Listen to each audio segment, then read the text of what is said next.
Complete कर लिया था। ठीक है, general layout of power system. तो पावर सिस्टम में हमको क्या पता चला था कि जनरेशन, ट्रांसमिशन, डिस्ट्रीब्यूशन उसके मेन कंपोनेंट होते हैं, पार्ट होते हैं। देन हमने लेआउट बताया था, वोल्टेज की लेवलिंग की थी कि इस तरीके से हम power from generating to generation to consumer कैसे पावर पहुंचती है, कहाँ कहाँ पे हम पावर को डाउन करते हैं, वोल्टेज को डाउन करते हैं, किस तरीके से डिस्ट्रीब्यूशन होता है। तो उसमें हमने प्राइमरी ट्रांसमिशन, सेकेंडरी ट्रांसमिशन पढ़ा था, फिर हमने प्राइमरी डिस्ट्रीब्यूशन और सेकेंडरी डिस्ट्रीब्यूशन ये पढ़ा था। ठीक है ना। तो अब हमारा जो सिलेबस में क्या बोल रहा है, अब हमें बता रहा है कि component of distribution system, component of distribution system, switch, fuse, unit, SFU, MCB, ELCB, MCB. अब हम ये कवर करेंगे। तो देखिए, जैसे जैसे इलेक्ट्रिक पावर की डिमांड बढ़ती जा रही है, आप देख रहे हैं अब गांव-गांव में बिजली पहुंच रही है, तो हमारे लिए उसका प्रोटेक्शन, स्विचिंग और कंट्रोलिंग, क्या हमने बोला, as the demand increasing, so protection, switching and controlling ये इम्पॉर्टेंट हो जाता है, ये हमारे लिए इम्पॉर्टेंट हो जाता है। तो equipments used for this purpose are known as switch gear, ये समझिए। तो यहाँ पे एक हमने नाम आपको बताया, इंट्रोड्यूस किया, स्विच गियर। स्विच गियर में हम क्या पढ़ेंगे, स्विच गियर में हम उन सारे apparatus को, इंस्ट्रूमेंट्स को पढ़ेंगे जो पावर के प्रोटेक्शन, पावर डिस्ट्रीब्यूशन में प्रोटेक्शन, स्विचिंग और कंट्रोलिंग को करते हैं। ये बात समझ में आई? ठीक है। तो जैसे स्विचिंग डिवाइस, अगर हम स्विचिंग डिवाइस की बात करें, स्विच गियर में क्या होगा, हमारे स्विच गियर में हमारे स्विचिंग डिवाइस होंगी। ठीक है, हमारी कंट्रोलिंग डिवाइसेस होंगी, और क्या होंगी, और मतलब ये सब जो रिले होती हैं, ये कह सकते हैं डिसीजन मेकिंग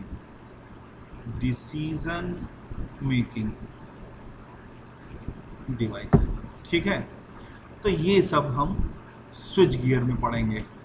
ठीक है, तो जैसे स्विचिंग डिवाइस कौन कौन सी हो गई, नाम सुना होगा तुमने, ये सिंपल जो स्विचेज होते हैं, स्विचेज, ठीक है ना, push button switches, rotary switches, double pole, single throw, ये सारे स्विचेज होते हैं। ठीक है ना। आइसोलेटर्स यूज करते हैं पावर सिस्टम में। ठीक है, सर्किट ब्रेकर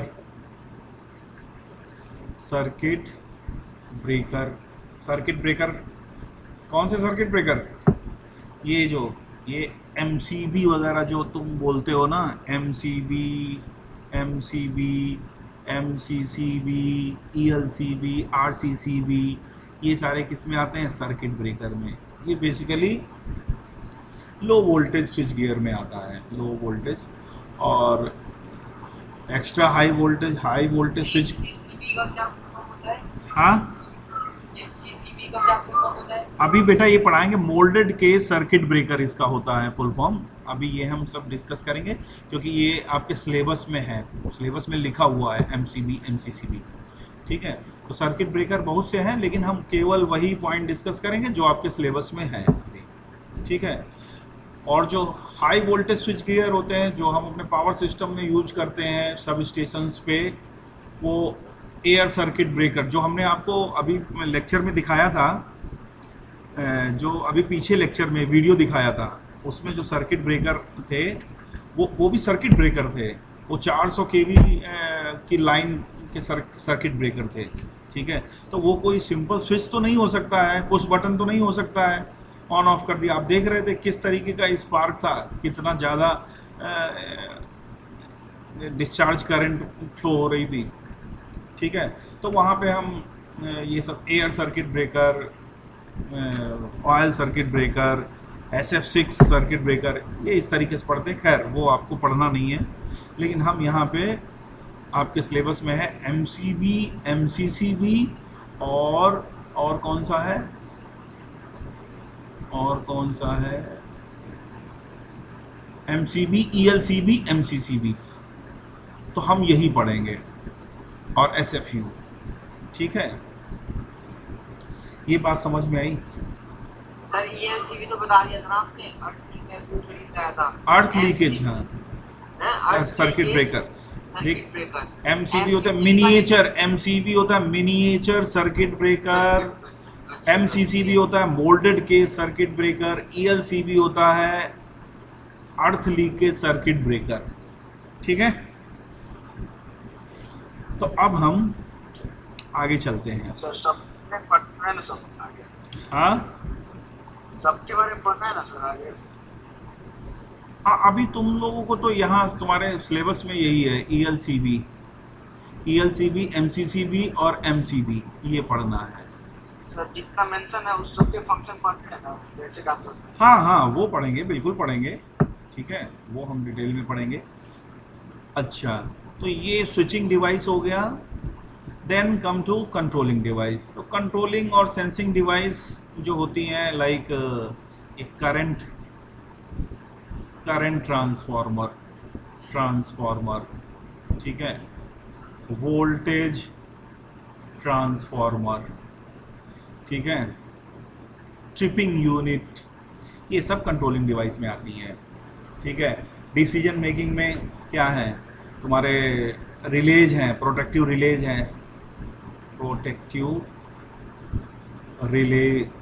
रिलेज आती हैं इसमें, और ये फ्यूजेज आते हैं इसमें। ठीक है, तो हमको तो यहाँ पे बहुत कम ही पढ़ना है, केवल MCB, MCCB, ELCB, लेकिन हम आपको थोड़ा थोड़ा आइडिया देंगे। ठीक है, तो सबसे पहले हम थोड़ा सा स्विचेज के बारे में समझते हैं। स्विचेज, सर एक बात और बताओ सर। यस, क्या नाम है, BSc की कल नीट पार्टिसिपेंट ने बोला था कि क्या नाम है ऑनलाइन एग्जाम होंगे, तो हाँ। तो सर क्या नाम है, हमारे को प्रैक्टिस वाइज बनाने की जरूरत है अभी या नहीं? अभी कोई नहीं, अभी प्रैक्टिकल के बारे में ना सोचो, अभी थ्योरी की बात करो। अच्छा बता दो फिर, आप आज की टाइम पुलिस लाओ प्रैक्टिकल से हम काट देंगे एक दिन में। क्या ऐसा कुछ भी नहीं आपसे डिमांड की जाएगी जो इम्प्रैक्टिकल हो, जो आप नहीं कर सकते हैं। ठीक है, और ये सब जो चीज़ें हैं ना, ये सब उसी से पूछा करो जो बताता है। बात समझ रहे हो? ये आप उसी से डिस्कस करिए जो बताता है। ठीक है, तो स्विचेज जो होते हैं, स्विचेज दो टाइप के होते हैं, मैकेनिकल स्विचेज होते हैं, मैकेनिकल स्विचेज, और electrical switches, semiconductor based electrical switches. ठीक है ना, तो इलेक्ट्रिकल स्विचेज जो होते हैं, सिंपल इसमें जो होता है, दे रिक्वायर फिजिकल और manual contact with switches for operation, मतलब रिक्वायर्स फिजिकल और manual contact with switch for operation। ठीक है, इलेक्ट्रिकल स्विचेस क्या होते हैं, ये सेमीकंडक्टर बेस्ड होते हैं, तो इसमें मैनुअल कांटेक्ट रिक्वायर्ड नहीं होता है, ठीक है ना। तो ये नो मैनुअल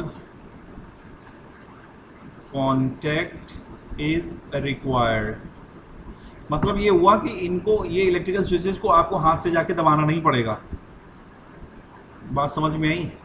और ये जो मैकेनिकल स्विचेज हैं इनको आपको मैनुअली ऑन ऑफ करना पड़ेगा ऑपरेशन के लिए, ठीक है ना। दोनों एग्जाम्पल तो देंगे ना। अरे भाई सब देंगे, एग्जाम्पल भी देंगे। और इलेक्ट्रिकल स्विचेस क्या होते हैं, इलेक्ट्रिकल स्विचेस जो होते हैं उनमें कोई मैनुअल कांटेक्ट नहीं होता है, और they operates under action of semiconductor. अब सेमीकंडक्टर का अपना जो होल्स और इलेक्ट्रॉन, ठीक है, तो वो जब हम स्विचेज पढ़ेंगे डिटेल तब हमें पता चलेगा कि क्या ऑपरेशन होता है सेमीकंडक्टर्स का, उसमें किस तरीके से वर्क करते हैं। सो यहाँ पे अभी हम इतना समझ लें कि electrical switches doesn't require any manual और physical contact for their operation, ठीक है। अब अगर हम बात करें फर्दर मैकेनिकल स्विचेज, तो मैकेनिकल स्विचेज जो होते हैं on the basis of pole and throw, कितने सर्किट को, पोल मतलब कितने सर्किट को कनेक्ट कर रहे हैं, और थ्रो मतलब कितनी कंडीशंस के बीच में वो स्विचिंग करा रहे हैं, बात समझ में आई। सो अगर हम मैकेनिकल स्विच को आगे समझें, so on the basis of pole and throw, pole and throw, ये पोल एंड थ्रो समझना है हमको। पोल एंड थ्रो, पोल का मतलब जितने सर्किट वो कनेक्ट कर रहा है, और थ्रो का मतलब जितनी स्विचिंग, मतलब जितनी कंडीशंस में वो स्विच करा रहा है सर्किट को, किन किन कंडीशंस में स्विच करा रहा है, ठीक है। तो on the basis of pole and throw यहाँ पे जो है 5 तरीके के स्विच होते हैं, सॉरी 4 तरीके के हम कह सकते हैं। एक तो होता है, सुना भी होगा, SPST, single pole single throw switch, single pole single throw switch, मतलब सिंपल ऑन ऑफ, ठीक है ना। ये क्या होता है, ये टू टर्मिनल स्विच होता है, ठीक है ना। ये जो ऑन ऑफ सिंपल होते हैं, अब ये आपका टॉगल हो सकता है, और जो आपके घरों में होते हैं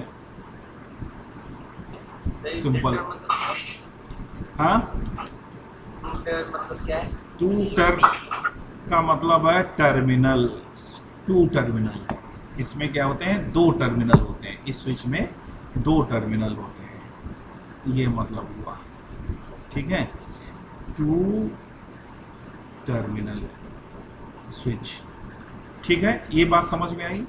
दूसरे होते हैं सिंगल पोल डबल थ्रो, मतलब एक सर्किट को वो 2 कंडीशन में स्विच कराते हैं, मतलब ये 1 से भी कनेक्ट हो सकता है सर्किट, और 2 से भी कनेक्ट हो सकता है, बात समझ में आए। ये क्या होता है, 3 टर्मिनल स्विच होता है, ये बात समझ में आई। Now next double pole single throw, double pole और सिंगल थ्रो, ठीक है। ये जो होते हैं ये 4 टर्मिनल स्विच होते हैं, ठीक है। ये जस्ट लाइक क्या होते हैं, 4, ये जो DPST होते हैं, जस्ट की 2 SPST स्विच एक साथ रखे हों,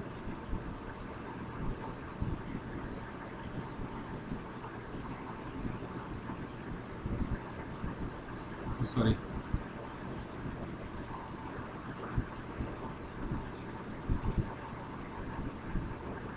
सर 3 टर्मिनल स्विचेस का कौन सा, ये वाला डायग्राम है ना, सेकंड वाला? हाँ इसमें बर्न आउट लिखा हुआ है। यस,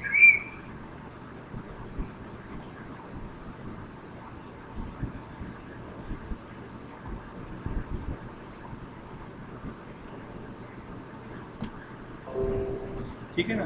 तो डीपीएसटी जो होते हैं डबल प्रो सिंगल थ्रो, दो सर्किट को एक सिचुएशन में रखते हैं, ठीक है ना। ये जस्ट लाइक क्या हो गया, ये जस्ट लाइक है कि एसपीएसटी दो स्विच साइड बाय साइड रख दिए गए, ठीक है ना।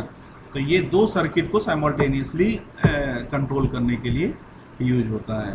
अब आता है DP DT, double pole double throw. ये क्या होते हैं, 6 टर्मिनल स्विच होता है, टर्मिनल स्विच होता है, समझिए जरा।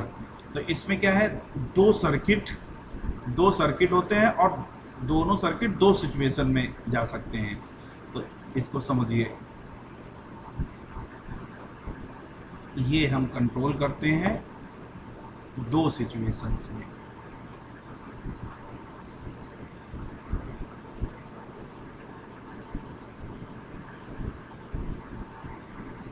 मतलब ये जो है, समझिए जरा, ए बी, 1 डैश 2 डैश।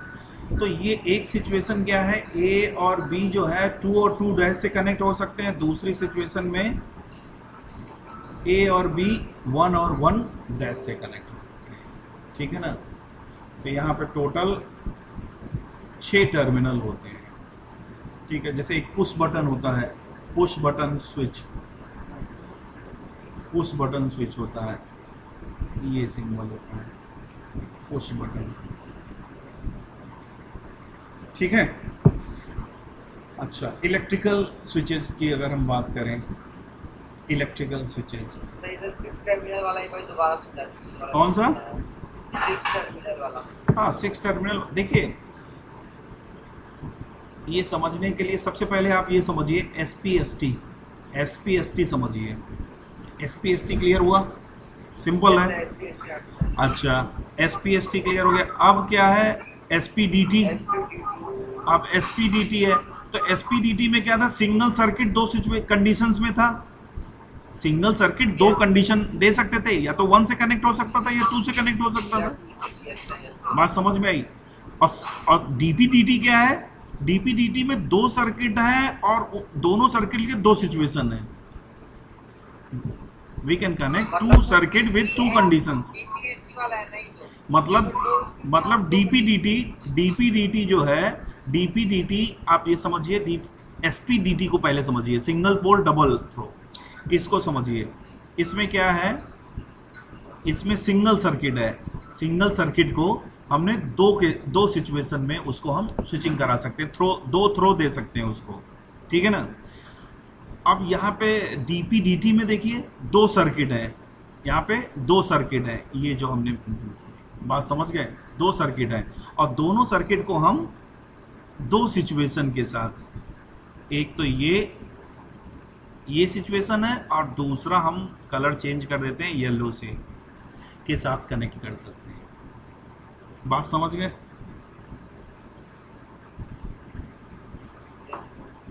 ठीक है। Yes sir. तो अब हम थोड़ा आइडिया लेते हैं इलेक्ट्रिकल स्विचेज का, इलेक्ट्रिकल स्विचेज का। तो इलेक्ट्रिकल स्विचेज, देखिए इलेक्ट्रिकल स्विचेज क्या होते हैं, ये जो सेमीकंडक्टर बेस्ड डिवाइस होती हैं। तो इसमें तुम्हारे बाईपोलर ट्रांजिस्टर, बाईपोलर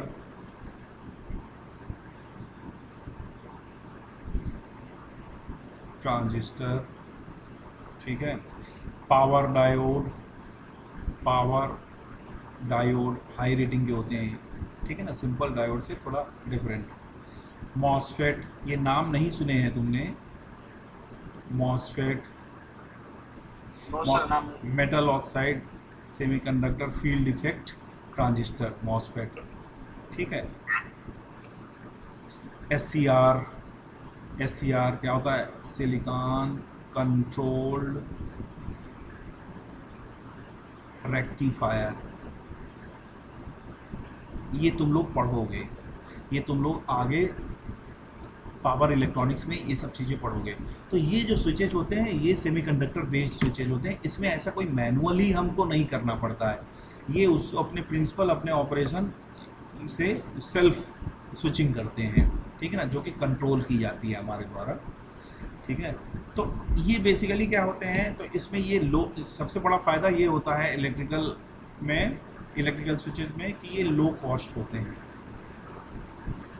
इनकी कॉस्ट लो होती है, रिलायबल होते हैं,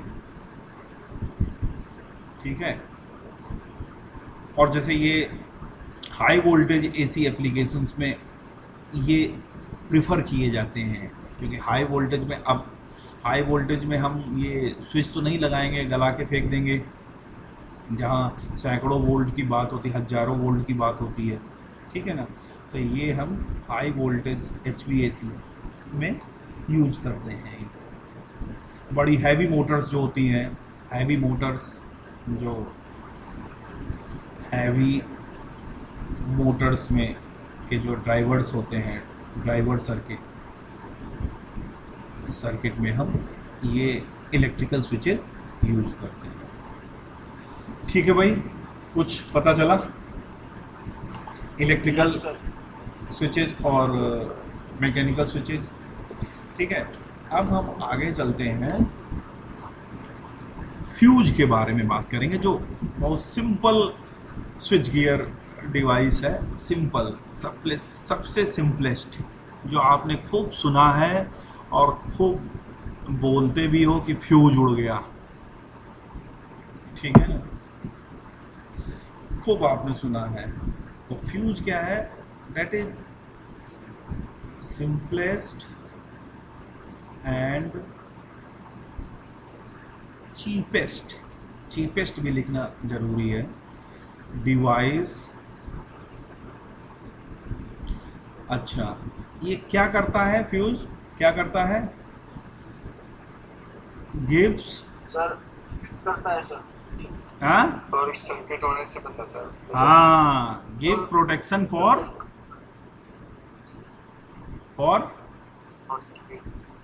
शॉर्ट सर्किट और ओवरलोड। ओवरलोड में फ्यूज क्या होता है? मेल्ट होके डिसकनेक्ट कर देता है, सर्किट को डिसकनेक्ट कर देता है, ठीक है ना। तो बहुत लो मेल्टिंग पॉइंट का मटेरियल लेते हैं, लो मेल्टिंग पॉइंट का मटेरियल लेते हैं, ठीक है। तो जो इसका प्रिंसिपल हम कह सकते हैं कि heating effect of electrical current के प्रिंसिपल पे वर्क करता है, ठीक है ना। So action of fuse is based on heating effect of electrical current, ठीक है। अगर फ्यूज की बात आती है तो एटलीस्ट ये आपको इतनी चीज़ें पता होना चाहिए, ठीक है। अब थोड़ी हम और बात करते हैं। तो फ्यूज क्या होता है कि टाइप्स होते हैं उसके, सेमी इनक्लोज्ड होता है, HRC फ्यूज होता है, ये जनरली लो वोल्टेज प्रोटेक्शन में यूज करते हैं, ठीक है। हाई वोल्टेज में जैसे 66 kV से 133 kV तक, इस रेंज में हम मेटल क्लैड टाइप यूज करते हैं, लिक्विड टाइप फ्यूज यूज करते हैं, ठीक है। तो खैर, तो जो बड़ा कॉमनली यूज्ड होता है, एक तो आप क्या करते थे, वो जो आपका स्विचिंग फ्यूज यूनिट होती थी घरों में, अब तो नहीं होता है, देखिए मैं आपको दिखाता हूँ। ये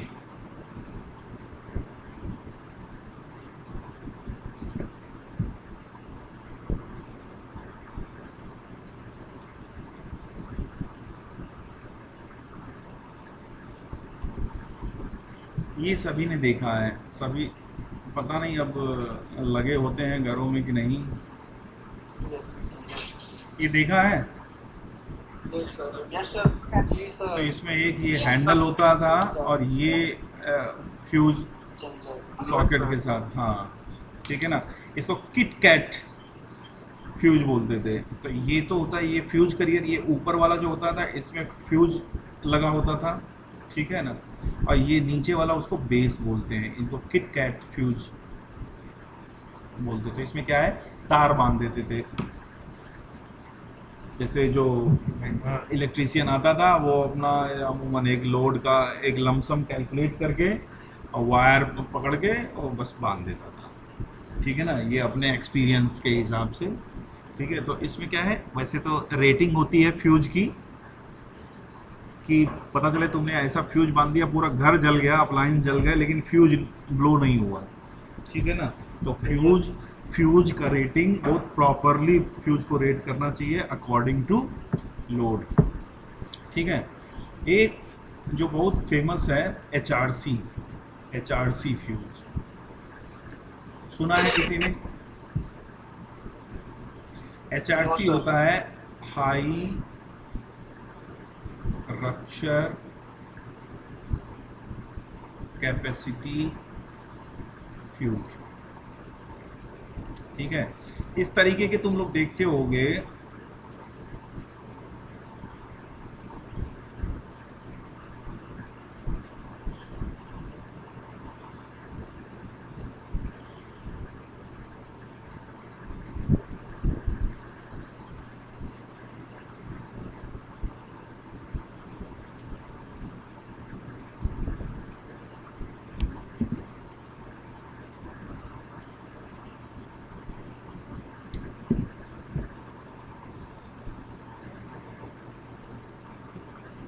ये देखे हैं, हाँ ऐसा कुछ देखा है? No, sir. नहीं, No, sir. Yes, sir. ठीक है ना। तो ये एच ये क्या होता है, ये जो इसका बॉडी होता है, इसका बॉडी चीनी मिट्टी को क्या कहते हैं, उसी से बना होता है, ठीक है ना। यहाँ पे कंडक्टिंग, ये जो रेड कलर से हमने कर रखा है ये कंडक्टिंग मटेरियल होता है, कैप, इनको एंड कैप बोलते हैं। और इसी के अंदर फ्यूज वायर होता है, इसी के अंदर फ्यूज वायर होता है। ये फ्यूज वायर जो है ना कॉपर का होता है या जिंक का या सिल्वर का, यही सारे मटेरियल यूज होते हैं इसमें, ठीक है ना। और इसके अंदर जो है, इसके अंदर पाउडर भरा होता है। पाउडर मतलब सिलिका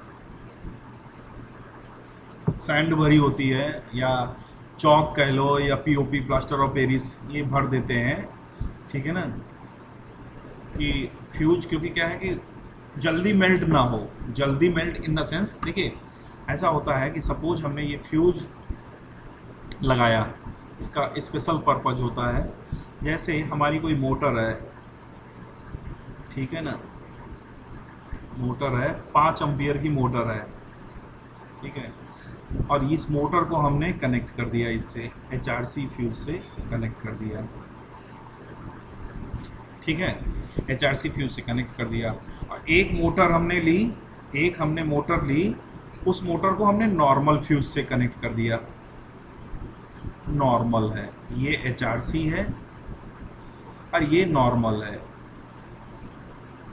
ठीक है ना। नॉर्मल फ्यूज देख सकते हो, इन्वर्टर के पीछे देख लो, आपके यहाँ अगर एक्सटेंशन बोर्ड हो, ठीक है ना, एयरफील्ड फ्यूज होते हैं, ये भी 5 वो एम्पियर का है। तो अब क्या है, ये लगाने का पर्पज क्या है कि जैसे ही करंट हमारी 5 एम्पियर से ज़्यादा होगी, जैसे हमारी करंट जो है 5 एम्पियर से ज़्यादा होगी, तो ये क्या हो जाना चाहिए, मेल्ट हो जाना चाहिए, डिस्कनेक्ट कर देना चाहिए। अब जैसे मोटर, ये मोटर जो डिवाइस है, ये डिवाइसेस स्टार्टिंग में बहुत ज़्यादा करंट लेती हैं, मोमेंटरली सडनली बहुत ज़्यादा करंट लेती हैं, ठीक है ना, सडनली बहुत ज़्यादा करंट लेती हैं।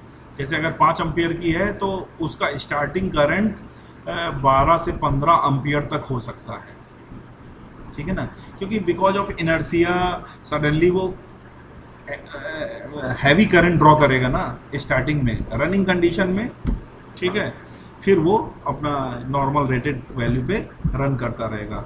तो अब हुआ क्या, मोटर तुमने ऑन की नॉर्मल, अगर तुमने फ्यूज लगाया तो पटाख से क्या होगा, ब्रेक कर देगा, क्योंकि करंट यहाँ पे कितनी हो गई, करंट यहाँ तुम्हारी 10 से ऊपर हो गई, 10 एम्पियर से भी ज़्यादा हो गई। तो ये क्या होगा, ये इसको ब्रेक कर देगा। बट ये क्या करेगा, चूंकि सिलिकॉन फील्ड है तो ये क्या है, उतना हीटअप नहीं होगा, वो थोड़ा सा जो है वो वाया कंडक्टिविटी मतलब कंडक्शन से, हीट कन्वेक्शन से क्या होगा, थोड़ा हीट एनवायरनमेंट में रिलीज हो जाएगी थ्रू सिलिकॉन सैंड।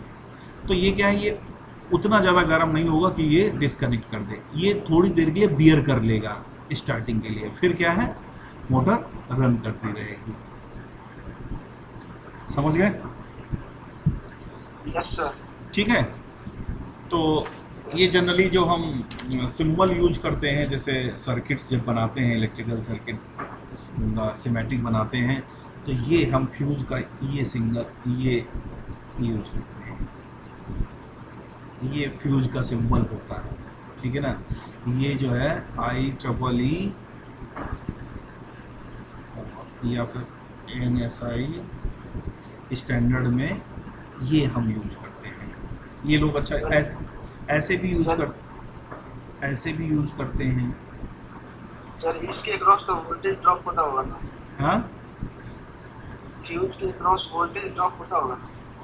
हाँ बिल्कुल, लो रेजिस्टेंस होता है, लो रेजिस्टेंस होता है, जो कि बहुत सिग्निफिकेंट ना हो, वोल्टेज ड्रॉप तो होगा ही, ठीक है।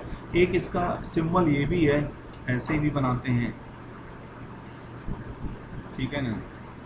IEC स्टैंडर्ड जो है ये लेता है, ठीक है ना। ये अलग अलग स्टैंडर्ड हैं, जैसे IEEE क्या है, ये न्यूयॉर्क में है इंस्टीट्यूशन, क्या है IEEE, institute of electrical and electronics engineers. ANSI का फुल फॉर्म पता है?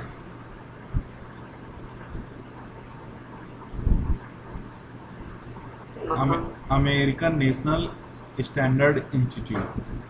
American national standard institute. देख लिया क्या? बता दिया सर मैंने, तो भी आपको पता था गूगल में। हाँ बड़ी, चलो बढ़िया है। अच्छा तो IEC का बताओ, IEC का पता है? किसका सर? IEC का full form? Imperial engineering studies.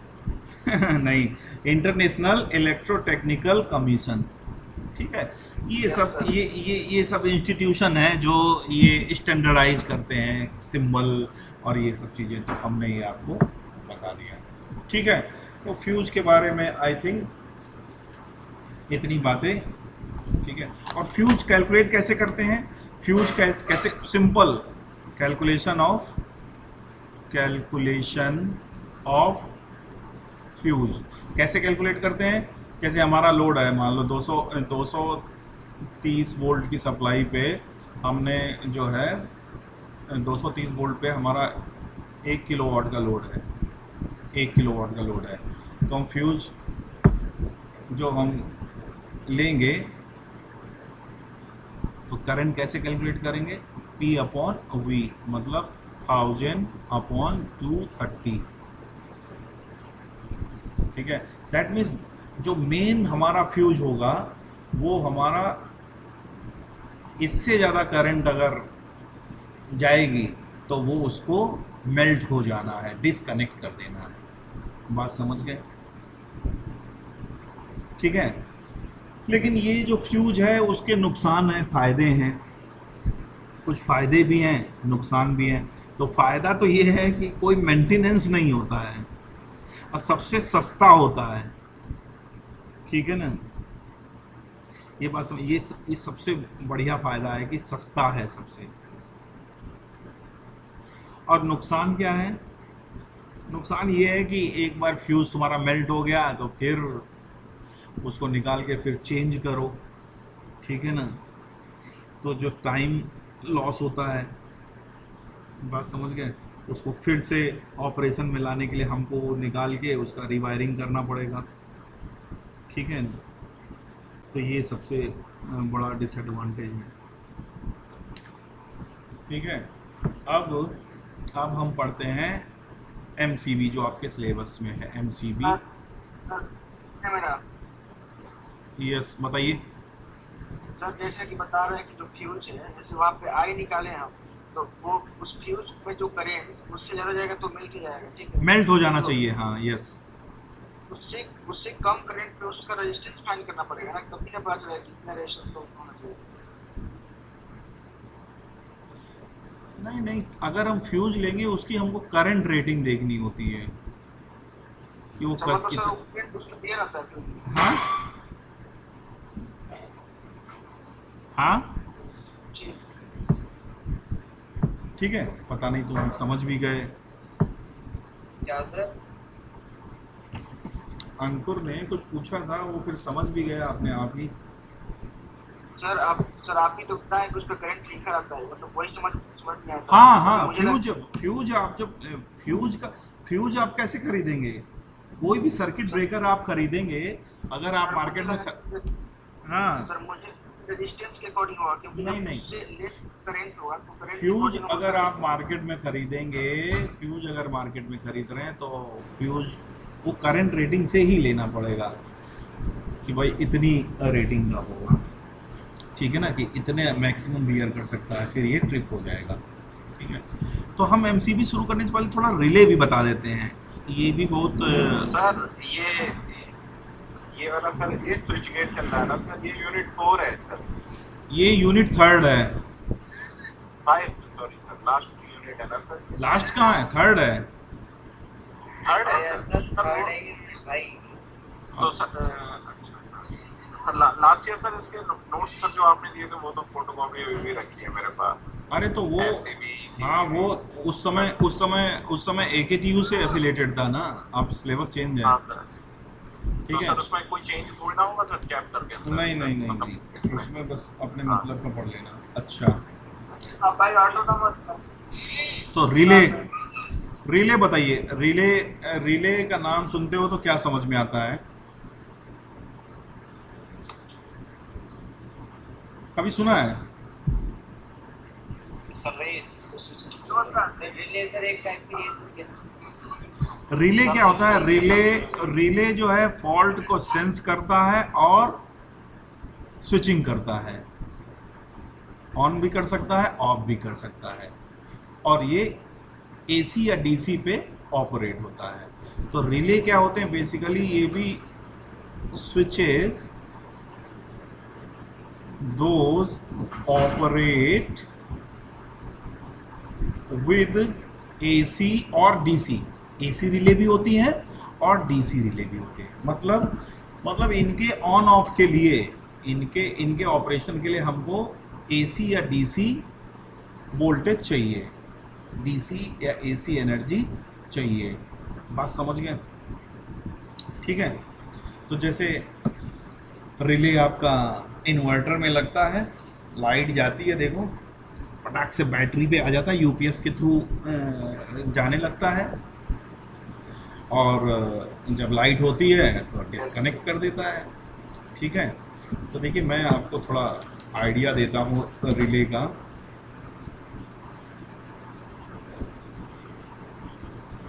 जैसे इलेक्ट्रोमैकेनिकल रिले हम एक डिस्कस करते हैं। मान लो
मान लो हम एक बैटरी ले लेते हैं, यहाँ पर प्लस माइनस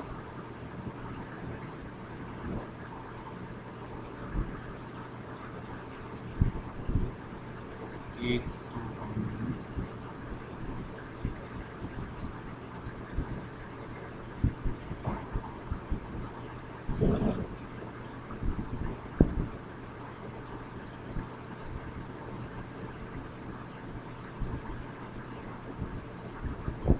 तो ये किस चीज का डायग्राम बना रहे हो?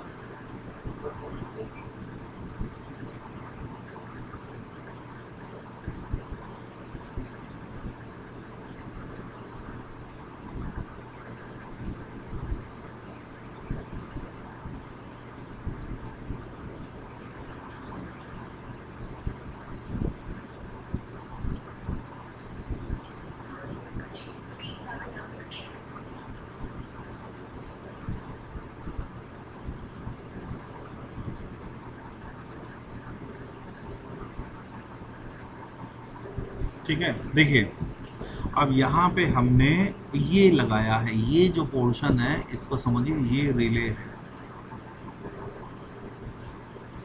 ठीक है। ये 3 टर्मिनल डिवाइस है। क्या हो रहा है, जैसे ही ये यहाँ पे मान लो ये डीसी रिले है, यहाँ पे अगर हम सप्लाई देंगे, डीसी सप्लाई देंगे, तो जब इसमें करंट फ्लो होगी तो ये इलेक्ट्रोमैग्नेट बनेगा। इलेक्ट्रोमैग्नेट बनेगा तो ये इसको क्या करेगा, इसको पुश करेगा, ठीक है ना। इसको पुश करेगा तो ये कनेक्शन क्या हो जाएगा, ये कनेक्शन इसके साथ कनेक्ट हो जाएगा। मतलब ये क्या है कि ये नॉर्मली क्लोज्ड है।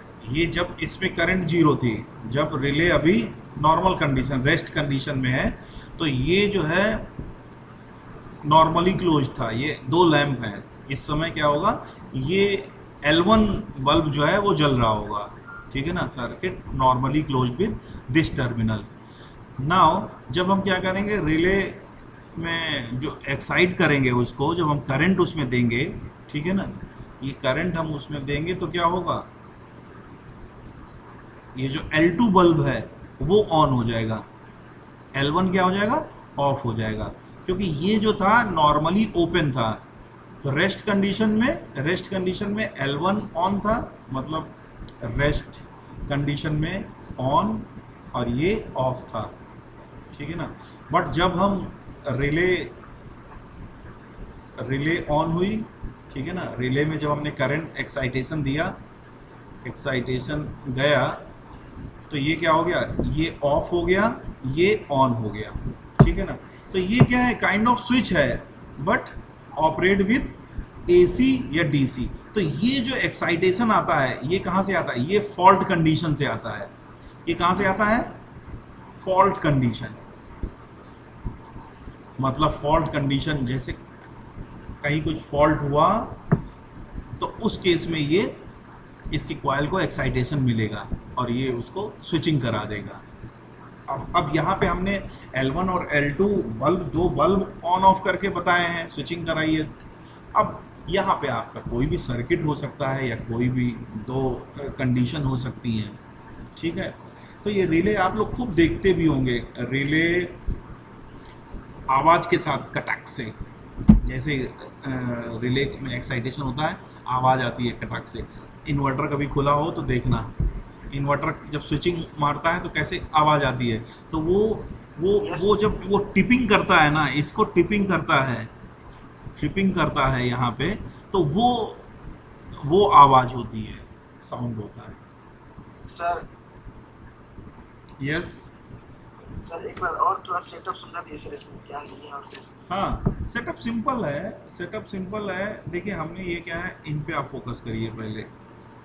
ये बेसिकली क्या है, ये बेसिकली सिंगल STDT है, SPDT है, सिंगल सर्किट को 2 से कनेक्ट कर रहा है, ठीक है। ये नॉर्मली इससे कनेक्टेड है, ठीक है। यहाँ पे हमने कॉइल लगा रखा है, ठीक है ना, इलेक्ट्रोमैग्नेट बनाने के लिए। इसमें जब एक्साइटेशन आएगा तो ये क्या करेगा, इसको पुश करेगा और ये इसको कनेक्शन दे देगा, इसके साथ कनेक्ट कर देगा, ठीक है ना। That is the operation of relay, simple. यही यहाँ पे हमने थोड़ा ऑन ऑफ ये दो लैंप लगा दिए, L1 और L2 लगा दिए, बैटरी लगा के दिखा दिया। ऊपर वाला डायग्राम है सर, उसमें थोड़ा ठीक है, सुना दीजिए सर। मतलब आप ये समझिए, आप समझिए ये इस एक सर्किट, ये इस वायर को, ये जो यहाँ पे वन सर्किट को यहाँ A और B के बीच में स्विचिंग करा था। नॉर्मल कंडीशन में ये वाला क्लोज रहेगा, तो इसको नॉर्मल क्लोज बोलते हैं, मतलब रेस्ट पोजीशन में A के साथ कनेक्ट था। ये क्या है, नॉर्मली ओपन। तो जब हम एक्साइटेशन देंगे तो ये क्या हो जाएगा, ये सर्किट 1 B के साथ कनेक्ट हो जाएगा और ये डिस्कनेक्ट हो जाएगा यहाँ से। ठीक है, और यही हमने यहाँ पे देखिए किया है। ये क्या किया, ये हमने ये कॉमन वायर, ठीक है ना, ये हमने दे दिया L1 को, इधर ये L1 को जा रहा है, इधर ये L2 को जा रहा है। और अब आप देखिए ये जो हमने लिखा है ये आप समझ सकते हैं इजीली।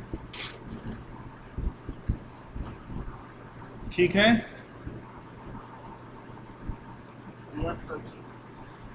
ठीक है, तो अब हम यहाँ पे क्लोज करते हैं। नेक्स्ट लेक्चर में हम MCB पढ़ेंगे, मिनिएचर सर्किट ब्रेकर। करेक्ट।